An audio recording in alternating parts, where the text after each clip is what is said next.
Internet! Hello, you absolute lovelies, and happy Revenge of the Sith. Let's talk all about Andor 7, 8, and 9. What an absolutely incredible episode, series, slash mini movie, slash Andor Star Wars experience we just got to have. That was something really, really special. Gonna be diving all into all three episodes, breaking it down each individual episode. I love and prefer to do, but the algorithm hates it, and frankly, it's also very late, and I've got so much work to do, so it worked to do this one in this bundle, and this was my favorite of the bundles, so I'm going to be talking all about those three episodes in this one video. If you're new to this page, I cover movies, I cover TV, and I cover comic books. We are rapidly approaching 50,000 subscribers. When we hit 50K, gonna do a 50 comic giveaway, so please hit that subscription bell. Also, if you like movies, you like TV, cover a lot of that here as well. Covering Last of Us currently, covering a bunch of movies coming up, including Final Destination next week. Doing all of that right here, but please, let's talk about Andor. Leave a comment below, hit that like, let's have a conversation about three of the best episodes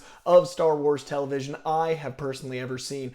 Andor Episode 7 gave us a lot of answers. I did my last batch of videos supremely underslept.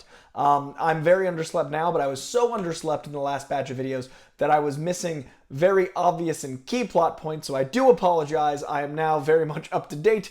We had the planet of Ghorman going through this turmoil over a mineral. It was deceptive of what the actual center of the town was going to be. There was uprising, there was turmoil, but we got to see in this set of episodes the end of Ghorman, but also what they'd been cooking up. And the beautiful nature of Star Wars is using the political nature of the world and incorporating it into genre. And the entire concept of history is written by the winners became the narrative of Ghorman. And that seemed to be the way things were being set up from the beginning, but seeing it actually play out was horrific, because I think for me, the line of with every rebellion there's hope, or hope is required for rebellion, and the idea of that kind of held true to me was, I hadn't heard of Ghorman before this show. I'm not as rich into the Star Wars lore. I'm a casual Star Wars fan. Love the movies. Don't know the literature. Don't know the comics. Don't know, a lot of the animated stuff. But this, I was curious, is this the moment that Cassian Andor somehow is, a savior of a key rebellion moment, and it inspires him again. There was always a part of me that, even though I knew Ghorman was doomed, that I was hoping somehow this was not going to go that way. And that's the beauty of good television, is when you really, really hope for something that you inevitably know isn't possible. I really loved that I was rooting for Ghorman up until the end. I love how much we cared about these characters on this planet. I love that some of my instincts about that duplicitous empire employee were right.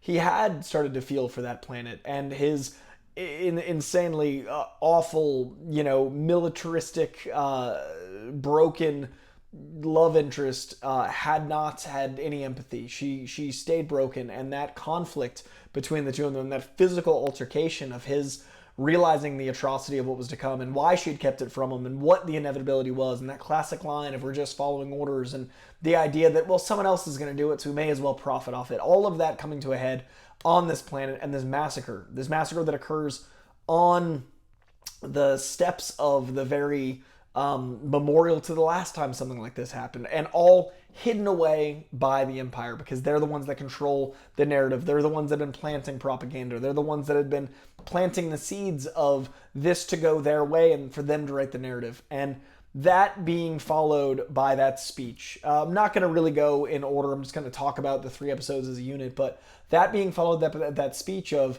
once we lose truth, evil is won, and the vacuum that leaves, just the monsters to consume everything that is good, is so applicable. And what truth is should not be something that is subjective.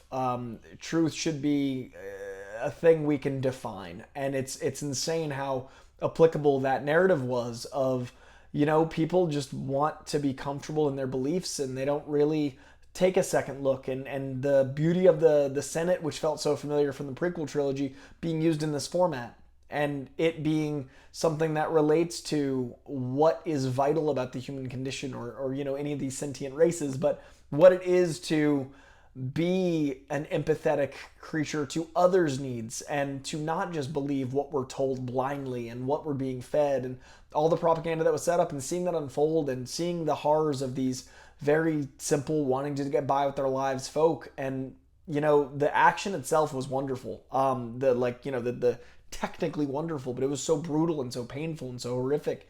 And to see, the android that we love, those droids that we love so much as K2SO, as this murderous creature, these multiple murderous creatures, it was just so horrific because we know how this lands. And it's one of those great moments that really serves this being a prequel. We wouldn't have had any association to those droids except for maybe cool design. But because we'd met that droid in Rogue One, not only did it give us I feel awful about this being used this way, but we also find out that is its actual use, and the rebellion rebels to take over that droid and make it a positive. And to see it used that way also because of our association is twice as painful, because we have this connection to us humanizing this droid and us connecting to it. So when it's murdering, it feels extra awful, especially murdering these very lovely town folk in this very small planet. And it was just really brutal and painful. And I'm so impressed that first episode, I'm just going to talk about all three.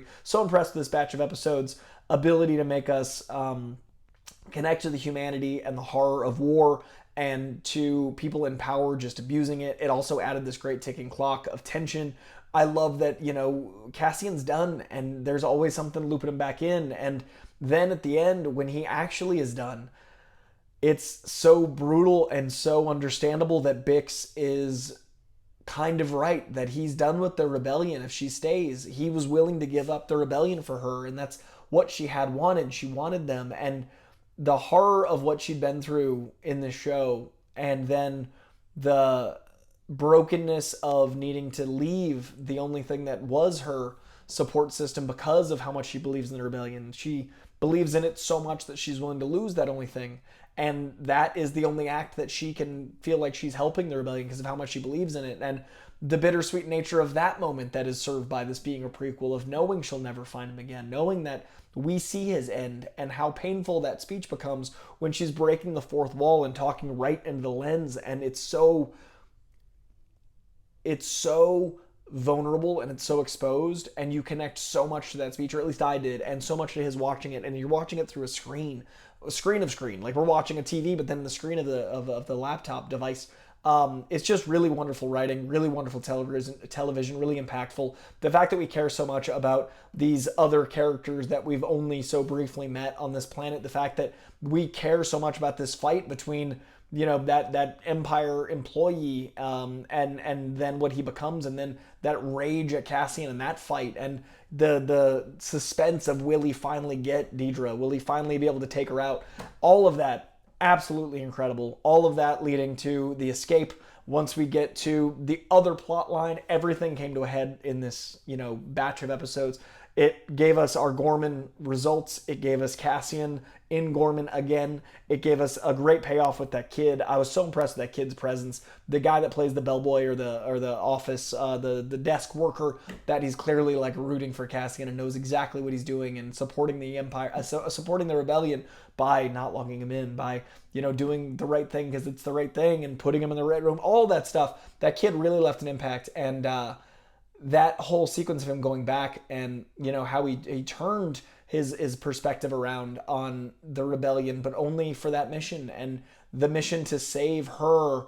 The third plot line being the rich, the Mon Mothma and the people in power on the Senate side, the government entity, and how that's the speech we need. And what a beautiful speech. I can't hold on to it right now. I'm not as underslept as last week, but still very underslept. So I had a 14-hour shoot day, and then this review. So I've been talking with the 2 breaks, pretty much 14 hours. But I very much love that speech and the power it brought, and what truth meant, and what that means to us in our galaxy not far, far away, and what it means to have that reflected in the speech. And every moment of that just being the culmination of her arc, and then what that mission was for Cassian, and what it meant to Luthen, and all those things.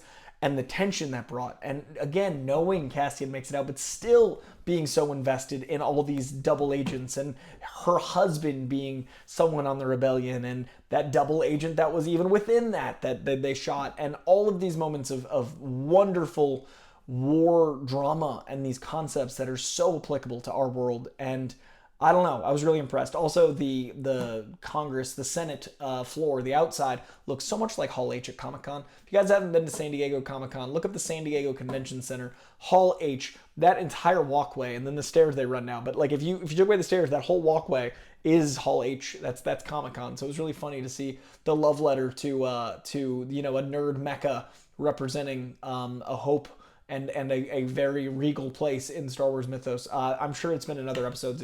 It struck me in this episode how much that's Hall H. I've seen it from the pavilion side, and where it's looking up at where you'd see all the flags of Comic-Con. They've showed that angle, and I was like, that looks like Comic-Con. But then once they pulled out to the stairs, I was like, it's Hall H. Like, it specifically feels like Comic-Con. But yeah, a delightful series of episodes. Really love that they ended it with the bittersweet nature of war. Even when you're victorious, costs you, and losing Bix, and then Bix losing him, as we know from Rogue One, and then the little button at the end with K2SO assembling our team.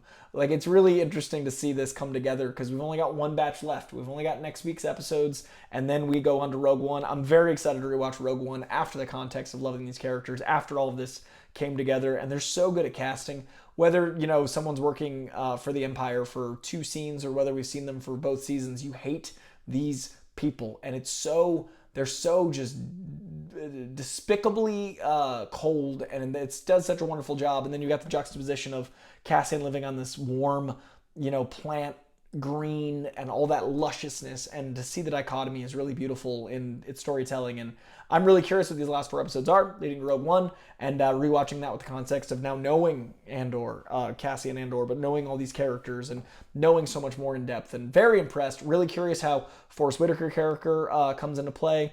Really curious how we see the team kind of assembled beyond K2SO and Cassian. Really impressed overall with everything, and I've been wondering where Bix goes, or if she dies, or something awful happens. This was a really bittersweet, beautiful, melancholic way for things to go. So that is going to do it for my thoughts for episodes 7, 8, and 9. Please let me know in the comments below what were your thoughts and experiences. I think this was my favorite of the batches. I think for me so far is 3, 1, 2. Lack of sleep notwithstanding, I do think I connected more to 1 and the infighting and the rebels, and this one being such a beautiful culmination and a climax of action. And now we've got this connective tissue that's going to be coming, and what all that's going to mean. And now we know we're against the Empire. The light, the match that lit the ready of hay and already gasolined up hay that lights the bonfire of this rebellion. We got to witness it in this beautiful planet and these wonderful people of Ghorman. And now we know that Emperor Palpatine is pure evil, and the Senate knows, even if they want to disagree with it, and a lot of the world, or the galaxies, know. And I think that was really just a powerful moment as we get into this 4th act and into the Star Wars we know even further. Really impressive TV. All right, like I said, that's going to do it. Please let me know, leave a comment below. What did you guys think? Please leave a like in this video for the algorithm, and I will see you next week for the rest, the finale, and everything leading up to Andor Season 2 wrapping out and on to Rogue One. Absolute pleasure. Good to see you guys.